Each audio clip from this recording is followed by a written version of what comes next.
Members, I propose a question that clause 2 be amended as recommended by the Excellency of the President. Go ahead. Chair, even though I'm fully aware that the proposed amendments or reservations by the President would carry the day just by simple majority, I think it is important that we put our voices to the implication of these, to the rights to property under Sections 40 of the Constitution, and the potential abuse that this can have to people who have already enjoyed proprietary rights over property, especially people with freehold. I think it is important that we consider the implication that this would also have on the economy itself, the banking industry where titles are held as security and collateral, and therefore this amendment, the fact that we cannot raise 2/3, I think this House must be very cognizant of the implication that this would have to proprietary rights and to the economy and the industries. I would oppose it. Thank you. Member for Loima, you want to speak to this? All members, I then will put the question that clause 2 be amended as recommended by the President. Will last another opinion say aye? Will last another opinion say nay? The ayes have it. All members, it therefore goes without saying that the President's reservations and recommendations to clause 2 are carried. President's reservation to clause 3. Members, I propose a question that the President's recommendation to clause 3 be now considered. Chairman, Lands Committee. Thank you, Honorable Chair. I propose that clause 3. You beg to move that? I move that the clause 3 be amended as contained in the order paper. Chair, what we have is just about clarity and aligning the clause to the Constitution. So when the committee considered this, again we adopted, because it was just giving sanity and cleaning that particular clause. There was nothing major, including even clause 2. Clause 2 was talking about the limit, the 5-year limit. So it didn't have a lot of implications, and we were even proposing that once we are done with these amendments, we can still revisit and see whether we are able to give that extension.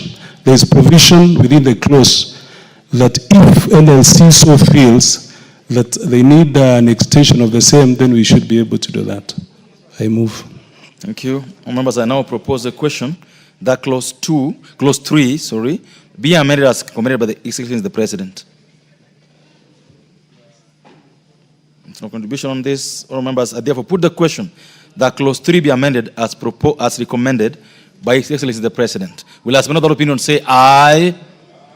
Will as another opinion say nay? The ayes have it, with the result that the President's recommendation for the amendment of clause 3 of this bill is carried.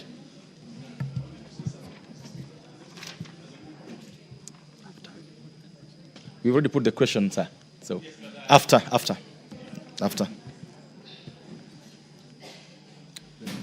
Not now. You're gonna get a chance in the coming.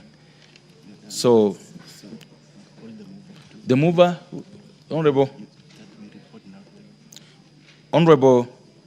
Nyamoko, you have to move for reporting the whole House. I'm sure you have the notes. Honorable Chairperson, I beg to move that the committee do report to the House its consideration. Obaya, are you not the mover of this bill? No, it's because you called me. Because Honorable Nyamoko is just the chair of Lands Committee. Yeah. Yes. Now, this bill was moved by you, not so? Yes. So this is your opportunity to move for reporting. That's okay. Thank you, Honorable Speaker. Honorable Speaker, Chairman, Honorable Chair, I want to, say, let me move fast, then I say. Let me move fast. Let me move, yeah? Honorable Chairperson, I beg to move that the committee do report to the House its consideration of the President's reservations to the National Assembly Land Commission Amendment Bill National Assembly Bill number 43 of 2023 and its approval thereof without amendments. Honorable Speaker, Honorable Chair, while we know the limitations we have as Parliament when dealing with presidential reservation, we respect that because it is constitutional, Honorable Speaker. But the amendments that have come in, Honorable Speaker, just like Honorable Olwoch was talking about, have certain implications both in law and constitutionality that, Honorable Speaker, we as a country we may run into some trouble, Honorable Speaker, as we move forward. While some of the amendments provide clarity and they're very good. For example, the amendments, Honorable Speaker, on the issue of publishing in the Gazette notice, which I agree, or the amendment on a person may register determination, because the National Lands Commission has had that problem, that a determination is done and then no action is taken because the NLC will say, no, we need a court order on the same. But now we are providing clarity, and I thank the team that worked on this to say now, when a determination is done by National Lands Commission, the beneficiary of that determination can now go to court and register that determination, which I think is an improvement. Thank you, Major. Because for many times, you see, National Lands Commission determinations have been ignored, but this registering it gives it force of law, which is very important. Honorable Speaker, Chair, again, no, the Commission... You know very well, the Honorable I understand, but allow me some latitude. This is not the stage to do that. Okay. You know that very well. So I beg to move, Honorable Speaker. Thank you. That we do reporting to the House. Thank you. Thank you. Members, I now put the question, which is that the committee to report to the House its consideration of the President's reservations, the National Land Commission Amendment Bill, National Assembly Bill number 43 of 2023, and its approval thereof without amendments. Will as many of the opinion say aye? Will as many of the opinion say nay? Ayes have it. What's wrong with this? Where? But you should call him. Can you call the speaker out? Members should be notified of his coming. But members should be told. Honorable members, Mr. Speaker. Okay. Maybe seated.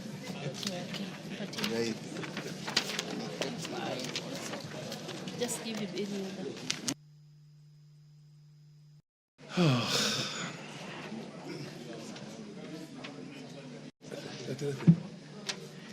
It's not clear.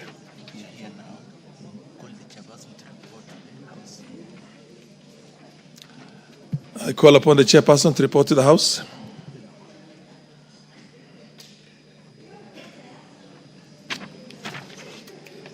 Honorable Speaker, I beg to report that the Committee of the Whole House has considered the President's interventions, the National Land Commission Amendment Bill, National Assembly Bill number 43 of 2023, and approved the same without amendments. Move of the bill to move agreement with the report. Honorable Speaker, I beg to move that the House do agree with the committee in the said report. I will also ask the chairperson of lands to second. But if you allow me, Honorable Speaker, at this juncture, is it okay? At this juncture, Honorable Speaker, to say a few things about the bill. This is a very good bill. The National Lands Commission has been incapacitated because of lack of proper statute for it to operate. As we move these amendments, which have been long overdue, Honorable Speaker, the people, especially the people of the coast region... Order, Honorable Deputy Majority Leader. I have to propose before, just... I have to propose first before you can. Okay. You can make that kind of. The other one is just a ritual. You basically follow verbatim everything. That's so the mover can. Yes. Can second. The chairman. You just say that chairman you don't agree and then seconded. Yes. Today I'm breaking. Thank you, Honorable Speaker. I second. Honorable members. Honorable members, I propose a question, which is that the House does not agree with the committee in the said report. Yes? Yes, Honorable Speaker. Yes, you are allowed now. Yes. So, Honorable Speaker, like I was saying, this is a very important piece of legislation, Honorable Speaker, that will give power to the National Lands Commission now to start reviewing grants which had been halted because of the expiry of the period of 5 years. Secondly, Honorable Speaker, we are also giving the National Lands Commission the power to handle historical land injustices, Honorable Speaker, which had been stalled by the fact that the law had expired because there was a limitation that had been put in the statute, Honorable Speaker. And therefore, Mr. Speaker, I want to urge the National Lands Commission, as we give them this power to do their work, there has been cold feet around giving National Lands Commission power because sometimes they override the power and put in some injustices, Honorable Speaker, as they handle injustices, Honorable Speaker. So I want to ask them to start work. Let the people of the Coast Region, let the people of Western, let the people of Nyanza, let the people of Nairobi, who, Honorable Speaker, for a long time have suffered historical land injustices, now get justice because we have given them the law and the power to do it. But, Honorable Speaker, I will feel very bad as a mover of this bill and as initiator of this process that they sit on the powers and do nothing until the time lapses again, Honorable Speaker. We want them to move with speed. And I want to ask the chairperson here, a very good man, who deserves another term in this parliament. He has served his people very well, the Honorable Nyamoko. He's done very well. And he's served the Committee of Lands in this house very well. And my brother, you deserve another term. And I'll ask the people of your constituency, Kuria, to ensure, North Mugirango, to ensure that they re-elect you because of the work you have done, to give them power, Honorable Speaker, for historical land injustices to be had. But, Honorable Speaker, as we do this, we would like your committee, Honorable Speaker, to chair, to give them more money, more resources.